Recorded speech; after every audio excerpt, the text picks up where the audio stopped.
Everyone. सकाळचा माझा routine असा काही असतो. तर चला ना, अगोदर उठल्या मला गिझर चालू करावं लागतं आणि गिझर चालू केलं की मी असं लहान पाणी, बारीक पाणी बादलीत सोडून देते आणि तोपर्यंत मी इथे गरम पाणी आणि हळद हे अनुशापोटी घेत असते. पाणी गरम होईपर्यंत म्हणलं थोडंसं जितकं लसूण लागतं तेवढं काढून तरी ठेवावं. अशा प्रकारे पाणी गरम झालं. पहाटेचे 5:30 वाजलेत, कोणीही नाही आहे. मी थंडीत गॅलरीत आले. थंडी तर खूप वाजत होती, माझीच मस्ती म्हणायची. इथे येऊन मी मस्तपैकी हळद पाणी घेतलं.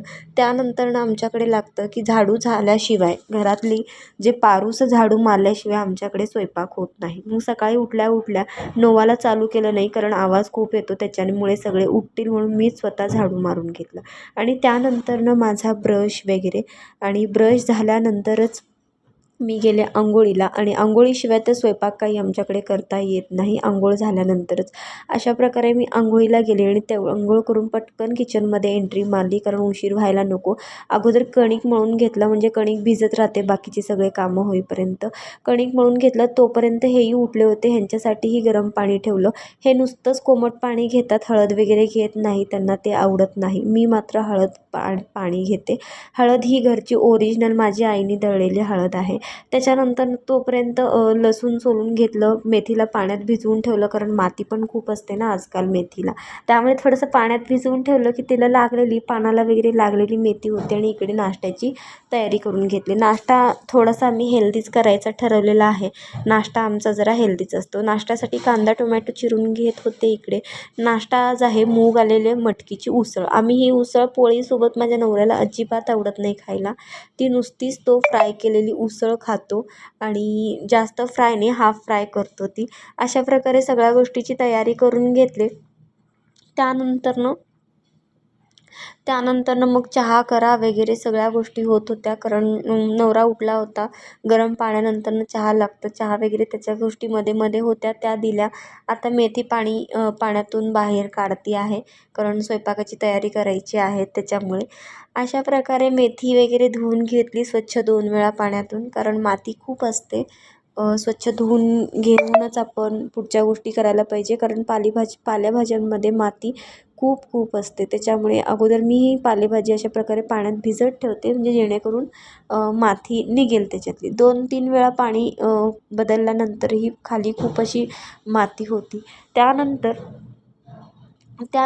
पुढची कामं सांगणारच आहेत, पण सांगू का, खूप दगदग होती कामाची. हा एखादा 1-2 तासाचा जो काम असतो माझा, तो 8 मिनिटामध्ये तुम्हाला मी दाखवते. त्यासाठी चॅनलला लाईक, शेअर, सबस्क्राईब करा. अशा पद्धतीने मेथी माझी इथे धुवून झाली. इथे चहा पण उकळत होता, ह्यांना चहा नेऊन दिला, आणि मी मात्र अशी कामं करतच चहा बिस्किट खात होते. त्यानंतर येतो सकाळी उंबऱ्याची पूजा. उंबऱ्याची पूजा तर केलीच पाहिजे, मग म्हणलं स्वयंपाक व्हायच्या अगोदर उंबऱ्याची पूजा करून घेतली. आणि दारामध्ये आई म्हणते की दारामध्ये एक फूल का असेना रांगोळी काढायला पाहिजे. त्यामुळे हा असा माझा डेली असतं बरं का हे रुटीन. आजच असं नाही, संडेला पण असतं, पण थोडंसं उशिरा असतं. हे रोजचं असं माझं रुटीन ठरलेलं आहे. आई म्हणते एक स्टार का असेना दारामध्ये काढायला पाहिजे, रांगोळी पाहिजे. अशा पद्धतीने मला जसे जमेल तसे मी फुलं काढून घेतली, आणि छापा होता त्याच्याने झटपट पटापट असा मी लक्ष्मीची पावलं पण त्याच्यात काढून घेतलेली आहे. त्यानंतर इकडे नाश्त्याला आणि भाजी करायला ठेवली. भाजी होतच होती इकडे, दोन्ही एकीकडे फोडणी दिली, एकीकडे नाश्त्याला, एकीकडे भाजी. अशा प्रकारे भाजी होत होती. मग त्याच्यानंतर आता उंबऱ्याची पूजा झाली. घरातली तर पूजा करायलाच पाहिजे, कारण बरेच दिवस झाली पूजा केली नव्हती. का केली नव्हती ती आता तुम्ही समजून जा. अशा प्रकारे सगळी देवाची भांडी वगैरे घासून पुसून घेतली. खूप प्रसन्न वाटतं, खूप चांगले पॉझिटिव्ह वाईब्स येतात. किती जरी निगेटिव्ह असले आणि देवपूजा केली की एक पॉझिटिव्ह वाईब्स येतात. आणि त्यानंतर अशा प्रकारे सगळ्या गोष्टी पुसून घेतल्या, देवाच्या स्वच्छ धुवून घेतल्या, आणि त्यानंतर देवपूजा झाली. इथे देव मांडायला घेतले छान असं. देवपूजा इथे माझी संपन्न झालेली आहे. देवाला हळद कुंकू लावून घेते आहे, आणि मनात एकच कंटिन्यू श्री स्वामी समर्थ हा जप सुरूच होता. आणि एकच असतं की सगळ्यांना सुखी ठेव, जिथे कोणी आहेत ते सगळे सुखी राहू दे. अशा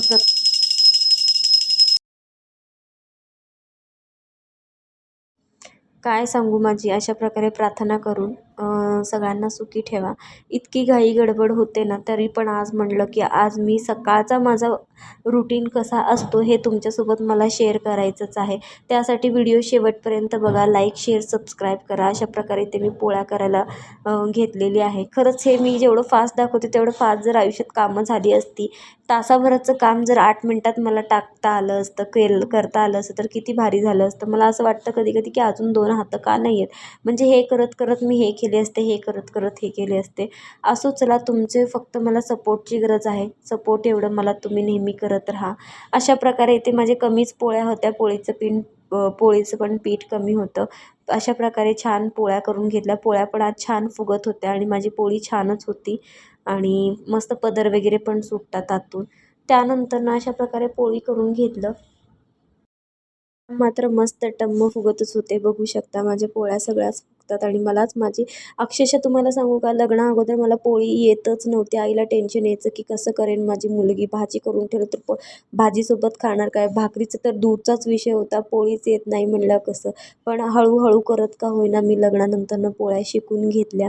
अशा पद्धतीने माझी सकाळची ही धावपळीची जी असते, धावपळीचा असतो हा सगळा माझा वेळ. तरी मला आज 9 वाजता शाळा होती म्हणून, नाही तर मला खूप लवकर उठावं लागतं. आज ह्यांनाही ऑफिसला जायचं होतं आणि नेमकं हेही आज टिफिन घेऊन जाणार होते. इथे त्यांच्यासाठी रेडी आहे मेथीची भाजी आणि पोळी. तर व्हिडिओला लाईक शेअर सबस्क्राईब करायला विसरू नका. थँक्यू. धन्यवाद.